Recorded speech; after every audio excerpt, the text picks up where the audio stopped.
Más allá de la innovación. Un espacio sonoro patrocinado por OpenExpo para estar al día de la innovación tecnológica abierta. Más allá de la innovación.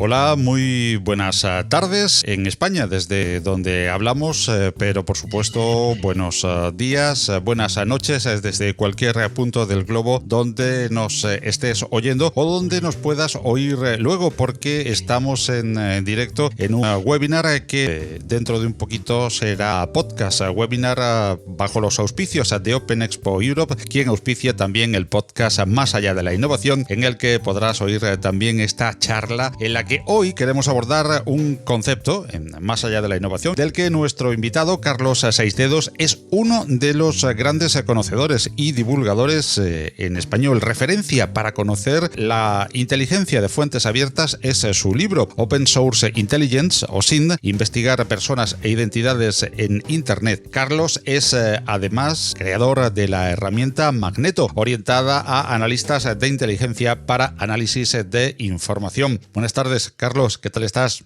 Buenas tardes. Bueno, agradecer la invitación y la verdad que muy bien. Gracias por la presentación. Matizar una cosa, que el libro lo escribí conjuntamente con Vicente Aguilera. Es un libro que hemos hecho a medias, pero muchas gracias por la reseña. Bueno, podemos decir autor y coautor. Perfecto. Muy bien, Carlos. Muchísimas gracias por haber atendido nuestra llamada, por querer compartir con nosotros este rato que nos llevará pues durante una serie de minutos a aprender muchísimas cosas sobre esta obtención de información en fuentes abiertas, o por su acrónimo en inglés OSINT. Y el encuentro lo compartiremos, decíamos, con nuestro invitado y con mi compañero habitual del podcast Más allá de la innovación, Philippe Lardy, CEO de OpenExpo, quien auspicia pues tanto el webinar como el podcast. Hola, Philippe, ¿qué tal estás? Muy bien, como siempre, y encantado de vernos, porque normalmente en los podcasts pues no nos vemos. Bueno, sí que nos vemos, pero nos oímos sobre todo. Pues ahora nos estamos viendo y oyendo y vamos directamente a oír y a ver a nuestro invitado de hoy, a Carlos, porque más allá de esta sucinta presentación que hacíamos hace un momentito, por nuestra parte nos gustaría saber, Carlos, un poquito más de ti mismo, de tus propias palabras. ¿Quién es Carlos Seisdedos? Y saber también más de esos hijos intelectuales de los que hemos hablado hace un ratito, como tu libro y Magneto. Pues Carlos Seisdedos realmente es un eterno aprendiz. Es una persona que tiene mucha curiosidad, que siempre intenta buscar una mentalidad hacker, que es lo que solemos decir, ¿no? Es buscarle funcionalidades a cosas que no están planeadas para lo que se desarrollaron. Eso es un poco la idea, ¿no? Soy un tío curioso, un eterno aprendiz. Me encanta también este tipo de eventos, porque siempre aprendes muchísimo de los interlocutores y de los participantes, de los oyentes. Y la verdad que, bueno, poco más que decir que de mí. Sobre mis ahijados, ¿no? Como comentas, bueno, en este caso sí que, primero, Magneto fue una herramienta que desarrollé y que me permitió en los inicios, cuando comencé a hacer investigaciones a nivel privado sobre tema de yihadismo y la utilización en redes sociales para captación y proselitismo, bueno, pues a partir de ahí vi que las herramientas de mercado que habían no me eran suficientes. Entonces, bueno, hablando un poco de lo que he comentado anteriormente, ¿no? De esas ganas de desarrollar y esas ganas de inventar y utilizar herramientas que ya existen, pero dándoles otro enfoque, bueno, pues al final acabé desarrollando Magneto, aprovechando parte de toda esa experiencia que había adquirido en desarrollo, y bueno, me sirvió para hacer, bueno, pues diferentes informes, diferentes investigaciones específicamente orientadas en tema de análisis de inteligencia enfocado al terrorismo yihadista, pero que luego ha sido utilizado pues para otro tipo de proyectos, ¿no? Que sea mediante la utilización por parte de ciberdelincuentes o criminales en este caso, de redes sociales o Telegram o otro tipo de plataformas. Y mi otro elemento, el libro, bueno, fue un tema que a partir de comenzar a dar charlas y ponencias, mucha gente lo que nos comentaba era que el tema de OSINT, o obtención de información en fuentes abiertas, era algo que les llamaba mucho la atención, pero que había muy poca literatura en castellano. Prácticamente había algún libro de Intel Techniques y poca cosa más. En castellano prácticamente no había nada que fuese específico, no únicamente porque luego lo comentaremos, imagino, porque nosotros entendemos OSINT, o la obtención de información en fuentes abiertas, el acrónimo, tal como comentabas, ¿no? Es Open Source Intelligence, es la obtención de información en fuentes abiertas para la generación de inteligencia. OSINT, por desgracia, se está asimilando únicamente a la recolección de información, ¿de acuerdo? A las herramientas que se están desarrollando para obtención de información. Y es mucho más lejos de eso.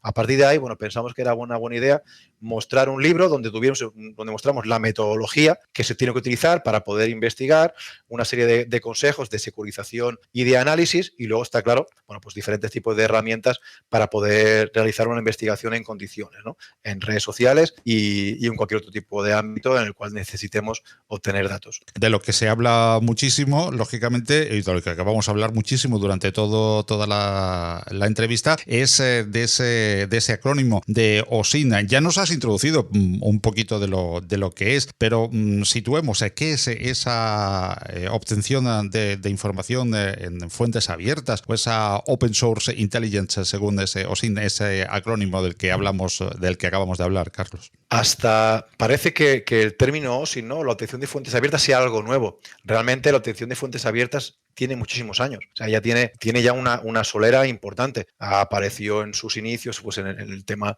de inteligencia militar, para tema de obtención de información, durante la Guerra Fría. Y realmente, aunque lo enfoquemos únicamente a la recolección de información en fuentes abiertas, que también es actualmente, dada la cantidad de información que cedemos, que publicamos y que volcamos de forma indiscriminada y gratuita en las redes, bueno, pues está un poco de moda, ¿no? Pero que tengamos presente que la obtención de información en fuentes abiertas para generación de inteligencia es cualquier tipo de dato que podamos recopilar, pero no únicamente recopilarlo, sino hay que recopilarlo y a partir de ahí hay que realizar una serie de fases de procesos para poder convertirlo en inteligencia, que es lo que dice el acrónimo, ¿no? O en castellano, que al final necesitamos ese dato, esa información, no únicamente recopilarlo, no únicamente utilizar una plataforma, una herramienta de extracción, sino necesitamos analizarlo, procesarlo, homogenizarlo para poder combinarlo con el resto de información y a partir de ahí convertirlo en inteligencia, que en definitiva es lo que pretende. El OSINT tiene que pretender siempre hacer que nuestro decisor, la persona que nos contrate, la persona que tenga esa inquietud, ¿no? Por el cual nos pide recopilemos información, tiene una incertidumbre sobre un tema, el que sea.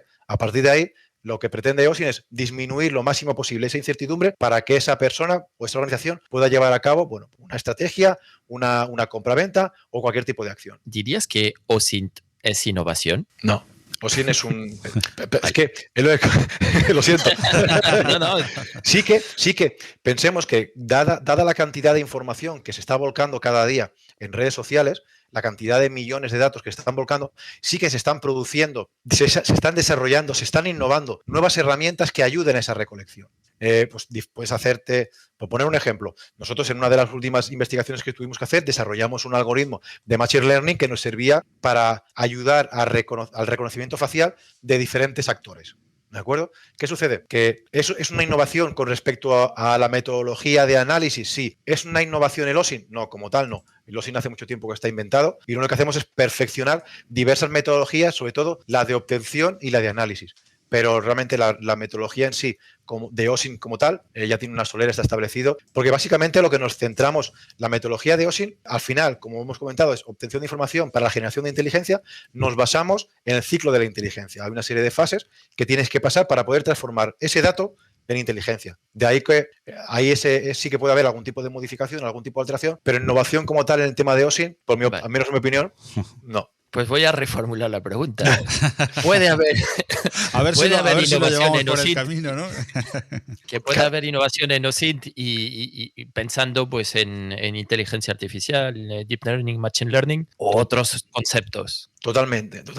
Ahí sí que nos podemos encontrar que cada día, dado el volumen de información que tenemos, necesitamos herramientas que nos puedan ayudar. Pongamos un ejemplo. Uno de los motivos por el cual yo tuve que desarrollar Magneto fue, yo quiero analizar una serie de canales de Telegram en el cual el número medio de usuarios de cada canal de Telegram podía variar entre 10, 20, 15.000 usuarios. Imaginemos, si yo tengo 500 canales de Telegram y cada uno de ellos tiene 500 usuarios, si yo quiero analizar cada uno de esos mensajes, cada uno del contenido multimedia, cada uno de esos avatares, necesito algún tipo de optimización, de innovación con respecto al análisis tradicional, porque si no es inviable. No podría. Entraríamos en lo que sería la infoxicación.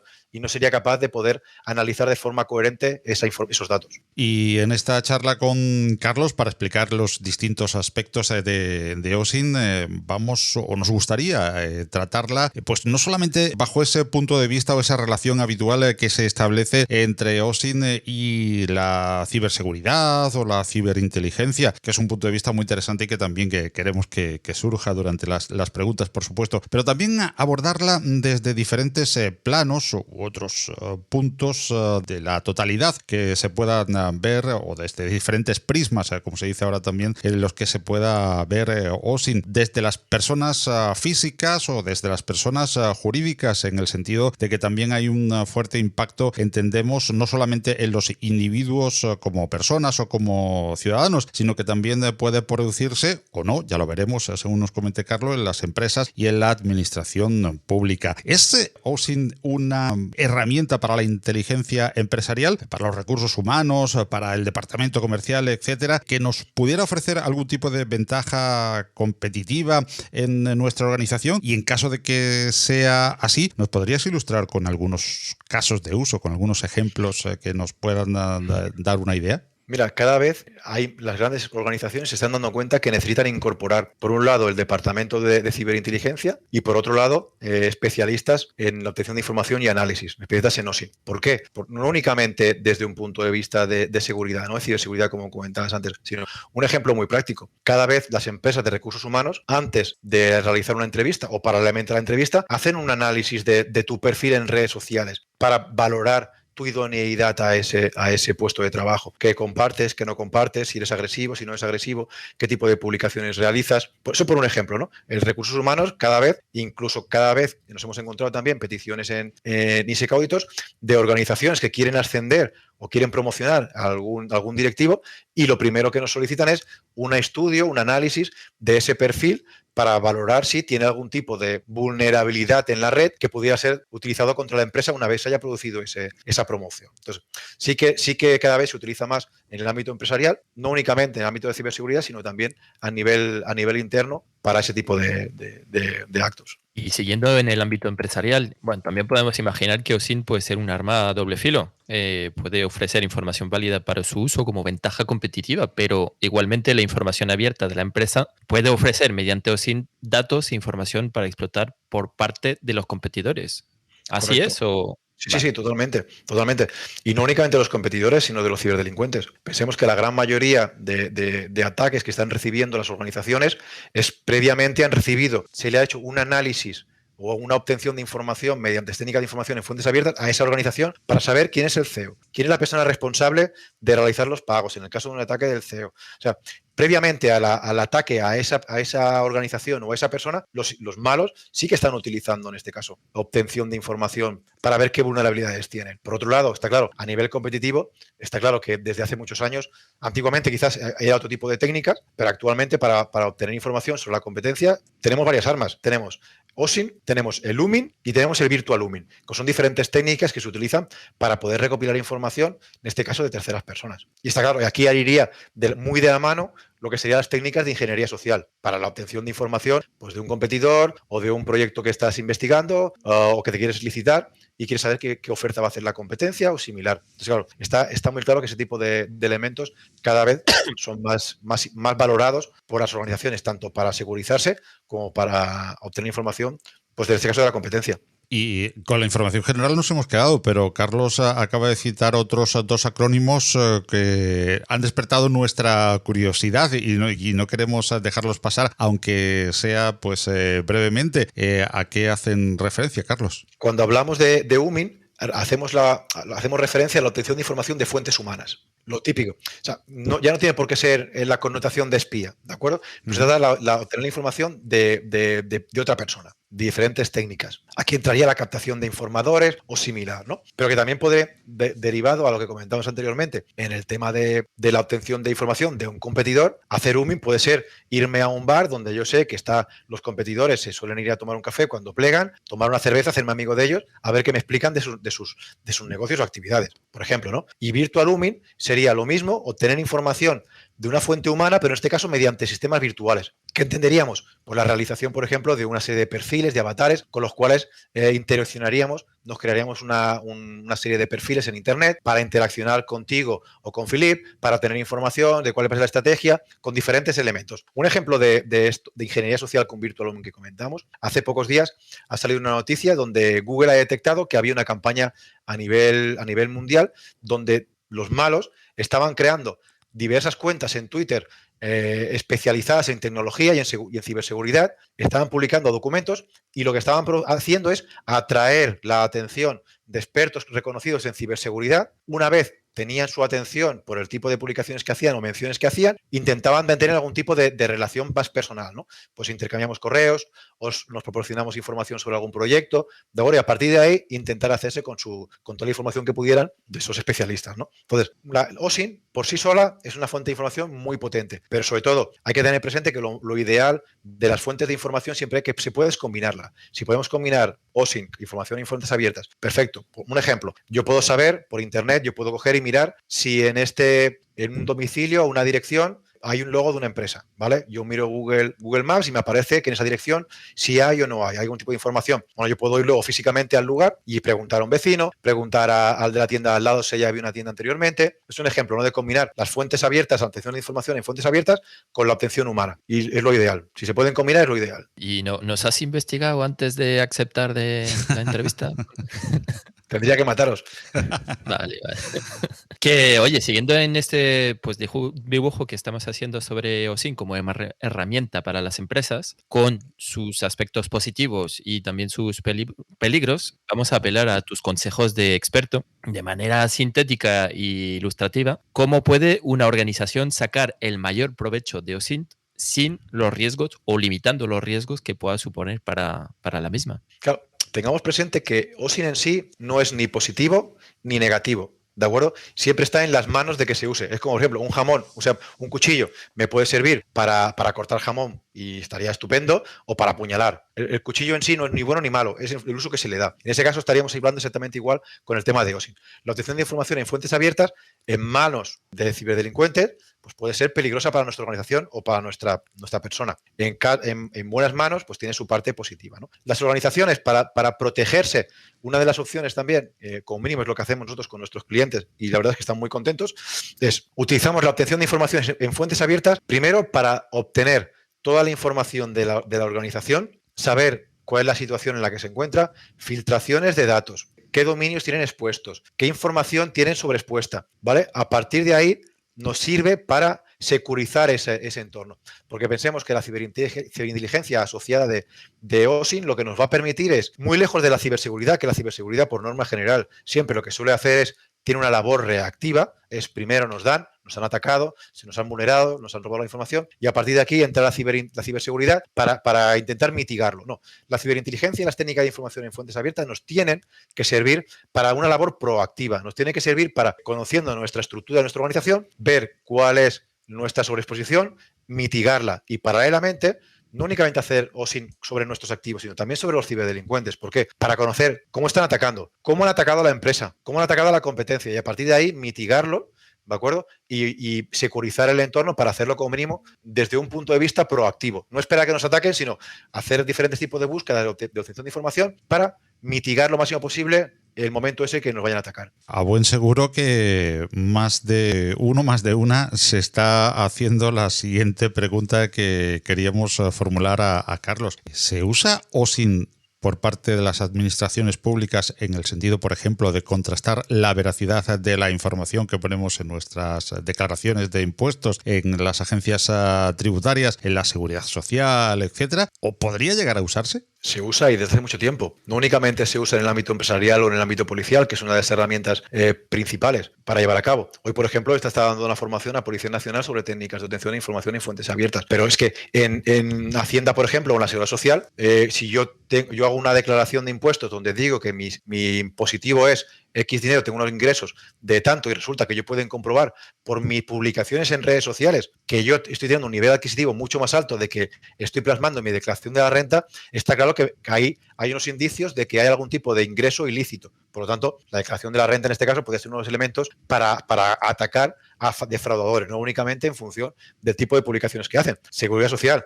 Hay muchas personas que están de baja, ¿de acuerdo? De forma injustificada, de forma fraudulenta. Uno de los motivos por los cuales se les pilla es porque publican en redes sociales que se han ido a esquiar, que se han ido a nadar, se han ido a correr, cuando históricamente están incapacitados para hacer ese tipo de labores, ¿no? Entonces, sí que las organizaciones cada vez utilizan mayor ese tipo de ámbito, el tema de OSINT, pues para contrastar información en el mundo físico. Pero también a viceversa, ¿eh? Nos puede servir en un momento determinado el mundo físico contrastar una información que hemos obtenido en el mundo virtual. ¿Por qué? Imaginemos que una de estas personas que estamos siendo investigadas, ya sea por un ámbito de aduanero, ya sea por Hacienda, que de repente publica una fotografía donde aparece un vehículo o aparece una lancha o aparece con un reloj de 10.000 euros. Bueno, pues son elementos que permiten a la agencia tributaria u otro tipo de agencias estatales, bueno, demostrar que esa persona tiene un nivel de vida muy superior al que está declarando y a partir de ahí poder actuar en consecuencia.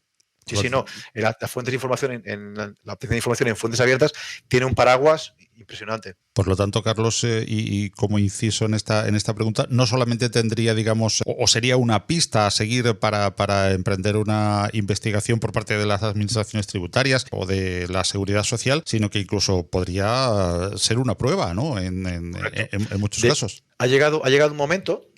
Antiguamente, hasta hace unos años, cuando había cualquier tipo de disputa de estas características o incluso a nivel personal, siempre se aceptaba, en una primera instancia, se aceptaban las capturas de pantalla como prueba, ¿de acuerdo? Uh-huh.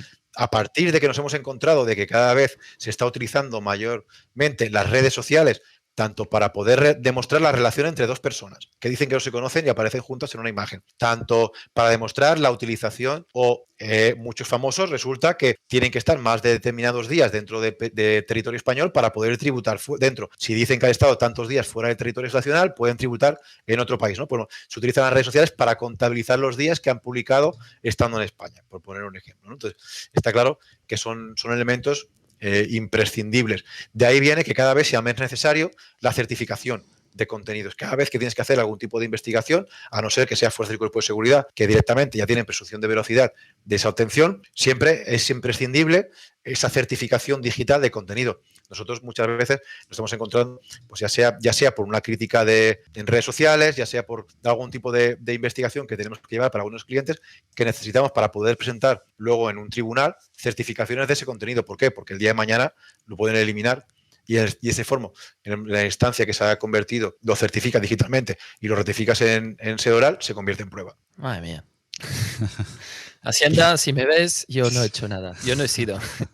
Que antes de pasar a las preguntas del público, ¿hasta dónde los datos públicamente accesibles pues, se pueden utilizar sin violar pues, la protección de datos o sin violar lo que son los datos de una persona? ¿O estimamos que si los hemos encontrado son públicos y los podemos utilizar libremente? Claro, esto es la eterna pregunta, ¿de acuerdo? Entre especialistas de obtención de información, ¿no? Es decir, bueno, depende. Tenemos que tener presente dos cosas. Una cosa es la obtención ilícita de un dato que está en fuentes abiertas, pues supongamos que se ha producido una filtración de información de una empresa y aunque esté accesible en fuentes abiertas, como el origen es ilícito, esa información no se puede, es ilícito obtener esa información. ¿De acuerdo? Partamos de esa premisa. Luego, a partir de aquí, hay diferentes tipos de información que podemos encontrar o podemos valorar en función de cada caso. Bueno, si puede ser susceptible de ser utilizada en un proceso judicial o únicamente ser utilizada a nivel de generación de inteligencia. Aquí habría que tomar esa disyuntiva, ¿no? Y aquí también, aprovechando el tema de la protección de datos,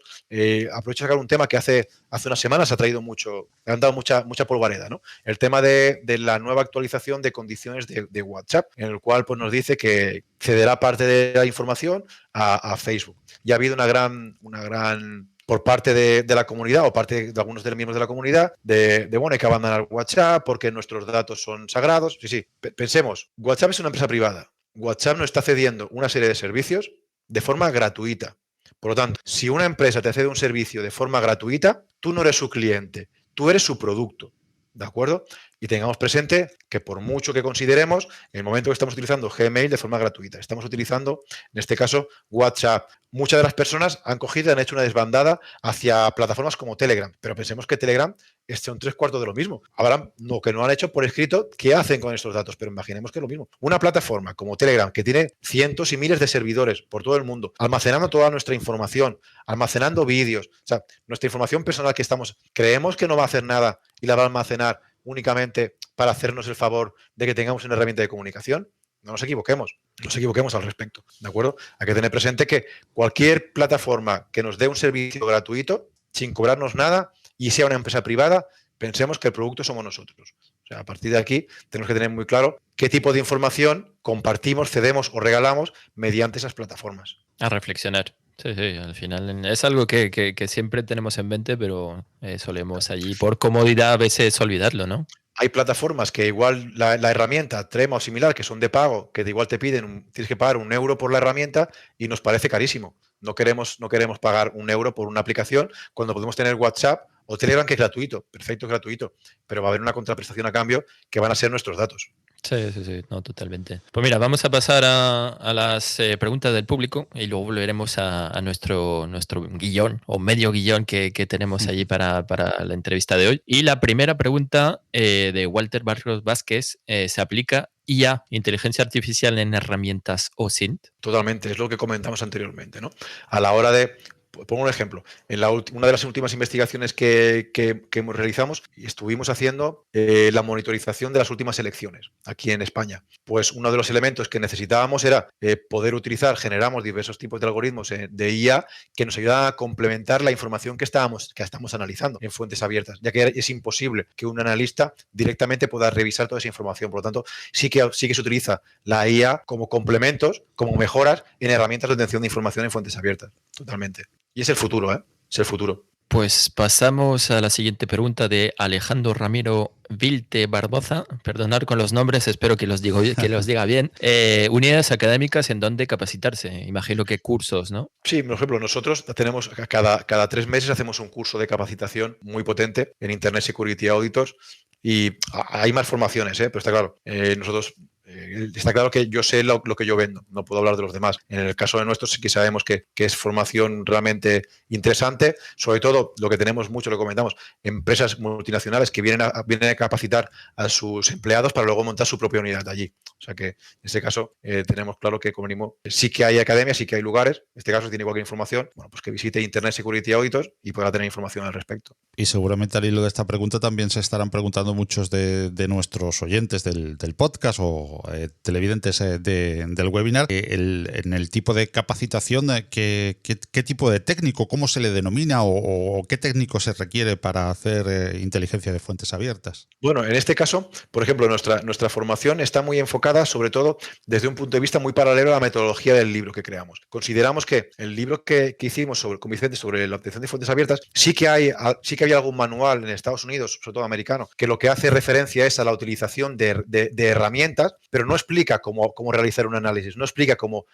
plantearse estas diferentes fases que hemos comentado, ¿no? Que es, vale, yo tengo que iniciar una investigación, pero necesitaré la primera fase, que es la fase de planificación y dirección. Es decir, vale, voy a hacer esta investigación. ¿Cuál es el objetivo de esta investigación? ¿Qué voy a pretender? ¿Qué necesito? La segunda fase, que es la fase de recolección de información. Luego tenemos una fase que sería de homogeneización de toda esa información, porque pensemos que en función de la plataforma con la que estemos trabajando, vamos a recopilar vídeos, audios, texto, GIFs, diferentes tipos de obtención, ¿no? de información. Por lo tanto, necesitamos ser capaces de homogeneizar esos datos para poder procesarlos. Si no, lo único que voy a tener va a ser muchas carpetas con muchos datos y que no voy a saber cómo ponerlos en común. Entonces, sobre todo, lo que mostramos en la formación es eso, es cómo desde cero, ¿vale? La persona que no tiene ningún tipo de base lo puede hacer perfectamente. Lo único que tiene que es tener desenvolverse bien en redes sociales, pero aparte de eso, porque se explica desde la base. Y las personas que ya tienen esa base, lo que hacemos es, en la obtención de información, lo que hacemos es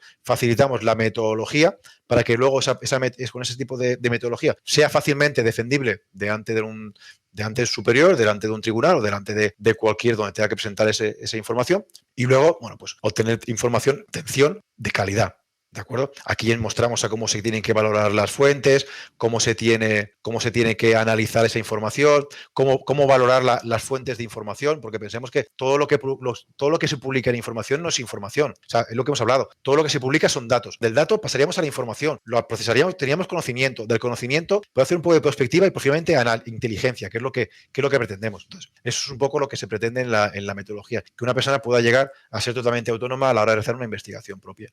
Sobre todo, como paréntesis, muchos detectives que no estaban especializados en la técnica de obtención e información en fuentes abiertas, los hay que nos piden a nosotros y nos piden que les ayudemos en investigaciones, y otros que han venido a formarse con nosotros para luego poder realizar ellos sus investigaciones. Y nos preguntan de dónde podría contactar a Carlos. Así que ya que estás aquí, ¿dónde te pueden contactar? Pues mira, si mi correo es, si entráis en ISEC, no sé si está puesto mi nombre, creo, isecauditors.com o .es, ahí podéis acceder, y correcto, aquí, isecauditors.com, podéis acceder, y si no, en Twitter, por ejemplo, o en LinkedIn, me buscáis, estoy y os paso la información que necesitéis. En cualquier caso, que es Carlos 6 dedos, pues no hay problema. En cualquier caso, también aclarar que si directamente a los oyentes del podcast o del webinar, del podcast posterior y del webinar ahora mismo en directo cuando quede grabado, pueden acceder, por supuesto, debajo a diferentes enlaces que le llevarán a los perfiles de Carlos en LinkedIn, también en Twitter, y por supuesto a ISEC Auditors. Habrá diferentes enlaces también al libro, y lo tendrán todo en las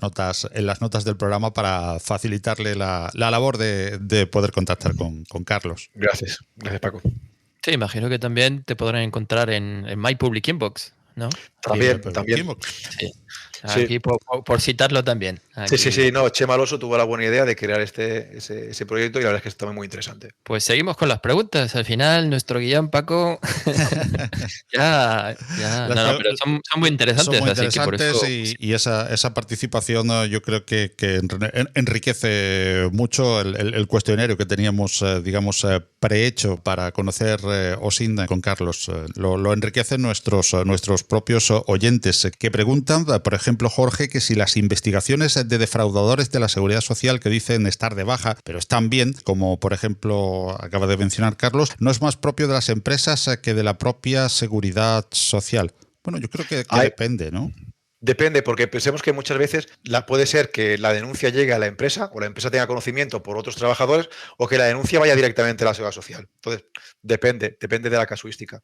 Pero sí, la pueden hacer cualquiera de las dos. Además, que yo creo que entiendo, Carlos, es un paréntesis que quizás pueda aclarar Jorge, que a los dos les interesa si es simplemente por tema crematístico, por tema de estar pagando una baja que no es, porque hay parte que paga la empresa y parte que tiene que pagar la Seguridad Social. Por lo tanto, sería el beneficio para ambos, ¿no? Bueno, y en ocasiones también hay empresas que no tienen la capacidad para poder realizar este tipo de investigaciones, que al final lo que hacen es acaban recurriendo a nosotros para que realices ese peritaje sobre esa plataforma, red social o individuo. Que pasamos a la última pregunta que tenemos de momento, que es el nombre es muy largo, así que pasamos directamente. Hola, Carlos, ¿habéis utilizado bases de datos no relacionales como Neo4j para analizar redes de personas? La hemos utilizado alguna vez, pero sobre todo solemos utilizar otro tipo de software para analizar redes no relacionadas. Muchas veces, en este caso, utilizo Analysis Notebook, ¿de acuerdo? De I2 de IBM, en el cual es un software muy potente para realizar este tipo de análisis. Cuando son en formación también, una herramienta que es open source, que también es muy interesante, pues si la quieren descubrir, es Gephi, que también permite realizar ese tipo de investigaciones y relaciones entre entidades, que no tienen por qué ser personas. O sea, en ese aspecto hay bastante elementos. Sí, la conozco, pero no es la que lo utilizamos diariamente. Bueno, no sé si queda una otra última pregunta, bueno, que ya hemos comentado un poquito, y es de Jarlin Caicedo. ¿Qué herramientas de OSINT recomiendas? Depende, porque no es lo mismo investigar, pongamos un ejemplo, un perfil en Twitter que investigar un perfil en Facebook, que desanonimizar una cuenta de Twitter, que obtener una información de quién hay detrás de un correo electrónico o de unas amenazas. Es que depende de qué vayamos a investigar. Referente a esto, sí que hay alguna... Me sirve un poco para comentar, ¿no?, el tema de las herramientas. Sí que hay máquinas virtuales y plataformas que ya están preparadas para que vienen con muchísimas herramientas, pero yo siempre recomiendo si vas a empezar a investigar, móntate tu máquina virtual limpia, y a partir de las necesidades que vayas teniendo vas descubriendo herramientas y las vas utilizando y las vas incorporando a tu maletín, ¿no?, a tu tools. Pero como tal, claro, es que te podría decir, una de las que, por ejemplo, me gusta mucho también porque he colaborado un poco en el desarrollo y es de Vicente, es Teamfolix, ¿no? Que es una herramienta muy potente a la hora de obtener información de fuentes abiertas, de Twitter, ¿no? De Twitter precisamente. En cambio, hay otras plataformas que cada vez lo ponen más complicado a la hora de poder extraer información de forma automática y necesitas crearte tus propias herramientas. Entonces, la gran mayoría de herramientas que utilizamos o que utilizo las hacemos a medida. ¿Por qué? Porque muchas veces tiene una herramienta muy estándar y pasan dos cosas. Primero, tú encuentras un GitHub o cualquier otro tipo de herramienta que está publicada en Internet, la utilizas, pero si no la auditas, si no sabes cómo funciona por dentro, no sabes si los resultados que te están dando son buenos o no. Pues entonces, es un elemento muy importante. Una recomendación, siempre que hagáis algún tipo utilicéis una herramienta de terceros que no sea vuestra, cotejar con información contrastada, con vuestro perfil o similar, hacer un análisis para ver si la información que está dando es correcta o no. Pues si no, os puede llevar disgustos. Y pensando más allá de lo que son las herramientas, pero más hacia los datos, un problema que puede ser común para personas, empresas, administraciones, es cómo son de fiables las fuentes abiertas disponibles para investigaciones OSINT. En caso de que haya dudas, ¿cómo se resuelven? ¿Cómo comprobáis la veracidad del dato? Claro, lo ideal es cualquier tipo de información que tenemos en fuentes abiertas, lo ideal siempre es intentar contrastarlo. Si no tengo fiabilidad de la fuente, supongamos que ha sido difundido un diario X, de repente dice que la empresa tal tiene activos en Andorra o está defraudando o el tipo de información que sea. Lo primero que necesitas es verificar esa fuente de información. Aparte de la información en sí, que tendrás que averiguar quién está detrás de esa información, qué intereses tiene detrás para lanzar esa información, quién está detrás físicamente. Porque al final pensemos que podemos tener URLs, podemos tener dominios, podemos tener personas jurídicas, pero al final los que están detrás son personas físicas. En definitiva, es lo que intentaremos siempre desenmascarar. Pues aquí lo que necesitamos es, sobre todo, poder obtener información que nos lleve a eso, a obtener ese tipo de datos de información que nos pueda permitir obtener, en este caso, pues lo que preguntabas. En este caso, es complejo, pero sí se puede hacer, porque en el caso de verificación de datos, pensemos que, por otro ejemplo muy común, el tema de las fake news. Por norma general, cada vez hay más plataformas, cada vez más herramientas que nos permiten intentar desanonimizar o realmente ver detrás quién está detrás de la publicación de esa información, ya no únicamente para desbaratar si es falsa o no, sino para también saber cuáles son las intenciones. Pensemos que nos encontramos con muchas campañas de hostiles entre diferentes organizaciones donde lanzan información falsa o bulos para desacreditar a la competencia, ¿no? Entonces, es complejo, pero ahí lo que sucede es, intentamos, una vez tenemos la información, extraemos todo lo que podemos de fuentes abiertas, intentar combinarla con otro tipo de fuentes, lo que comentábamos, ¿no? Pues con fuentes humanas o con otro tipo de fuentes. Si tenemos que ir a revisar una dirección en concreto donde se supone que se ha registrado el dominio tal, bueno, pues se mira a ver quién es, se mira el registro de la propiedad para ver quién está detrás. Siempre intentar, sí, está claro que siempre puede haber algún tipo de información o algún tipo de input que no podamos valorar, ¿de acuerdo? En el caso de que no podamos valorarlo, pero que realmente es de interés, pues en nuestro informe se tendrá que hacer constar que se ha obtenido esta información que no se ha podido valorar, pero que se incluye porque se considera relevante por el motivo tal o motivo cual. Pero siempre hacer hincapié que no se ha podido valorar esa información. Dándole un poquito de vuelta, siendo un poquito más allá todavía en esta pregunta o en esta información que no se pueda valorar o de la cual se desconoce pues su veracidad o por lo menos hay dudas. Quisiera preguntarle a Carlos, que sabemos que bueno, por parte de la delincuencia o de la ciberdelincuencia, pues se ataca y se es atacado en la red. Pero es que también gobiernos, es que también las inteligencias de los diferentes países están utilizando muchas veces Internet pues como una especie de campo de batallas del futuro. ¿Se han detectado ya lo que podríamos llamar, entre comillas, fake datas, precisamente para confundir a las herramientas o para tratar de confundir las herramientas que utilizan OSINT, digamos, deliberadamente? No datos de los cuales se dude porque, bueno, alguien los haya puesto mal, sean erróneos, sino que deliberadamente estén puestos ahí para entorpecer o para distraer o para equivocar esas investigaciones. Tal como comentabas, podemos considerar que hasta ahora, cuando hablamos de conflicto, siempre hablábamos de 4 dominios, ¿no? Tierra, mar, aire y espacio. Ahora tenemos un quinto dominio, que es el ciberespacio, y que es transversal a todos, porque prácticamente todo está hiperconectado. Por lo tanto, sí que podemos encontrarnos, y que sí que nos hemos encontrado, pues como estados, bueno, pues intentan hacer campañas, ya sea por un lado, pero eso que comentas, por ejemplo, puede servir tanto para desacreditar como para desinformar. Sí que lo hay y cada vez habrá más, al respecto. porque somos una sociedad que cada vez consumimos más información de forma telemática, cada vez la inmediatez de la noticia hace que no se contraste la información, y ahí ya lo que está llevando es que, bueno, si yo quiero hacer una campaña en contra de un país, en contra de una organización, solo tengo que hacer, pues en este caso, publicar información falsa o datos falsos que hagan referencia a una vacuna, al tipo que sea, para generar conflicto y cualquier tipo otro de problemática que es lo que estén buscando. En este caso, es organización, es Estado o es Estado-nación. Y para ir cerrando este webinar / podcast que encontraréis más adelante en másalládelainnovación.com en unas semanas, pues nos gustaría seguir recibiendo por tu parte pues recomendaciones sobre libros, aparte del tuyo por supuesto, que es Open Source Intelligence, investigar personas e identidades en Internet, y también pues recomendaciones pues sobre eventos, sobre webs, cualquier recomendación que pueda ser útil para la audiencia, para las empresas, no para la administración o también para la administración. No, en este caso, bueno, un libro que sí que recomendaría sería el Dominio Mental de Pedro Baños, que va muy relacionado a lo que hemos estado comentando hasta ahora, ¿no? De cómo utilizan los estados pues diferentes tipos de campaña de influencia para intentar desestabilizar gobiernos, organizaciones, otro tipo de elementos, ¿no? Y sobre todo aprovecharía o incitaría a que las personas que estén interesadas en el tema de ciberseguridad o en el tema de la cultura de la inteligencia, bueno, cada vez, por suerte o por desgracia, digo por desgracia porque a mí me encantan los saraos, ¿no? Y me encantan las conferencias y me encanta el tomar el café al acabar la charla, y lo estamos perdiendo, ¿no? Por el tema de la pandemia. Pero que aprovechen, ha habido un boom también de conferencias virtuales en tema de ciberseguridad, en tema de inteligencia, en tema de OSINT, que aprovechen y que asistan a todas las que puedan. Y a partir de aquí también, bueno, hay eventos que son son gratuitas, como es Cyberwall Academy de Policía Nacional, o incluso a nivel universitario, la National Cyber League de Guardia Civil. Son dos eventos muy potentes a nivel nacional que buscan es implementar y darle potencia a la ciberseguridad y a la cultura de ciberseguridad y ciberinteligencia en España. Y yo creo que, bueno, dentro de poco me parece que Policía Nacional lanzará también otra formación de forma gratuita y online. Por lo tanto, que estén pendientes de Cyberwall, de la Guardia Civil, National Cyber Week, y que realmente son fuentes de información gratuitas y que pueden dar realmente mucho empaque a su formación.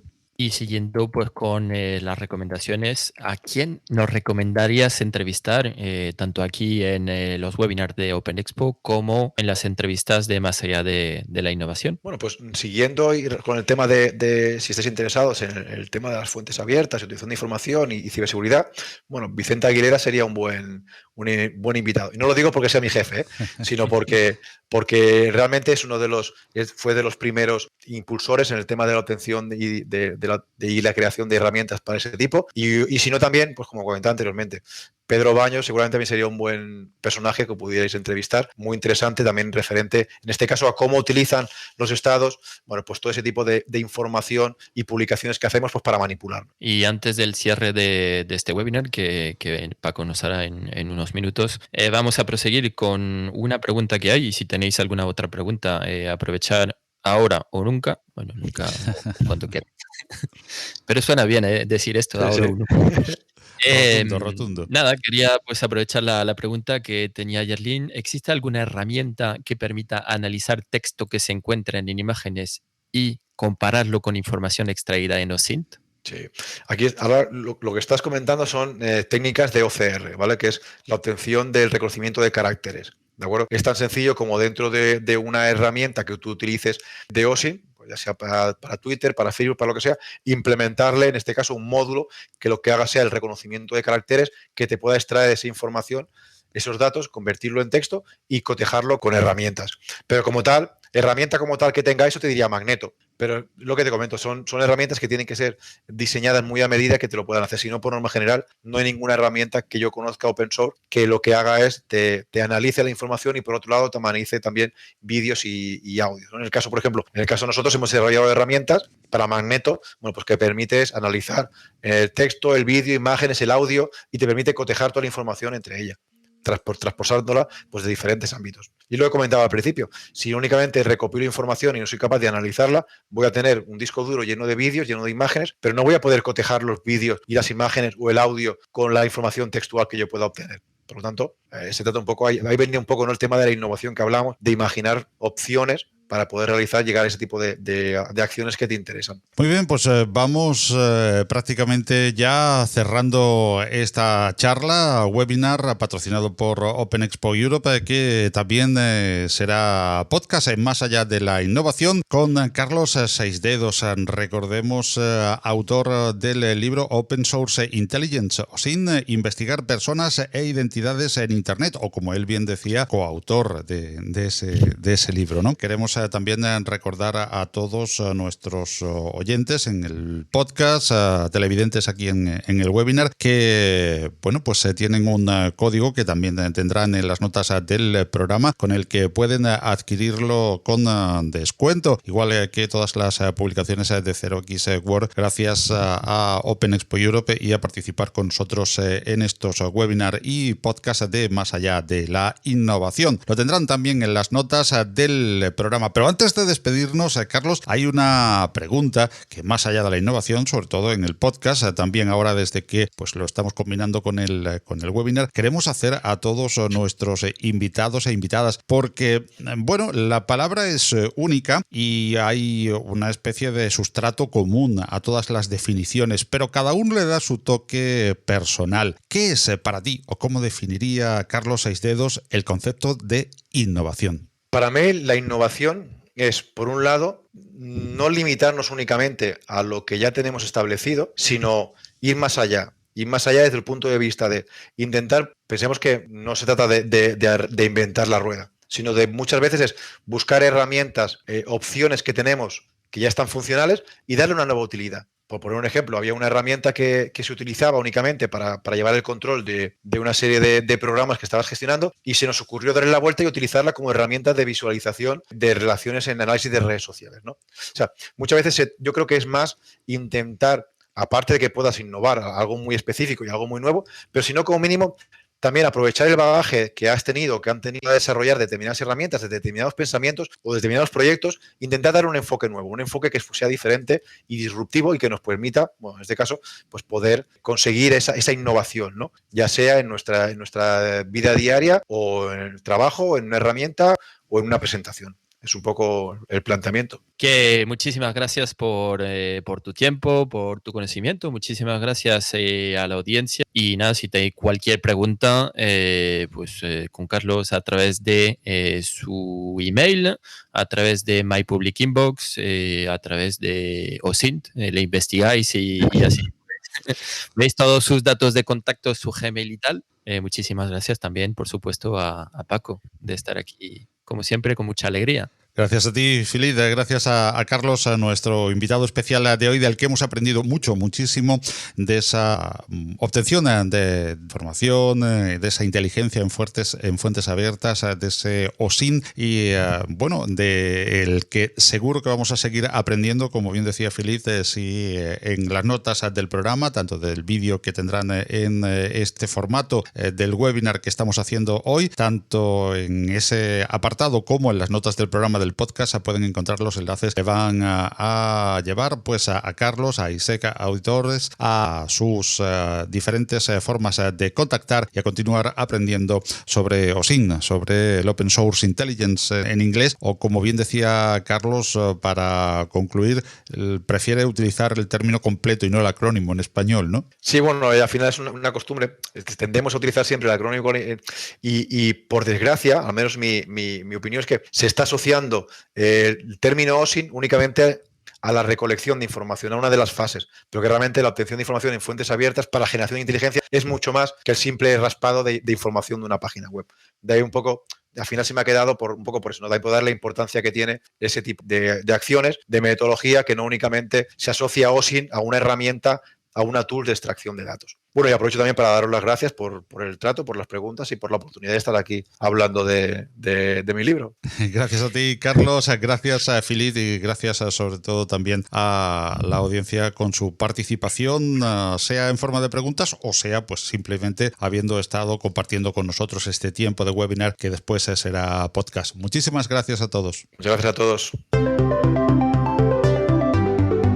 Más allá de la innovación es un proyecto divulgativo en formato podcast patrocinado por OpenExpo. Suscríbete al podcast en Google Podcast, Apple Podcast, iVoox, Spreaker, Spotify, audios de YouTube o visítanos, óyenos y suscríbete al feed en nuestra web másalladelinnovación.com. Si te gustan los contenidos que te ofrecemos en Más allá de la innovación, comparte con todos nuestro podcast o apóyanos con tus likes y valoraciones, ayudándonos así a crecer y poder seguir trayendo cada semana más y mejores audios alrededor de la innovación tecnológica abierta.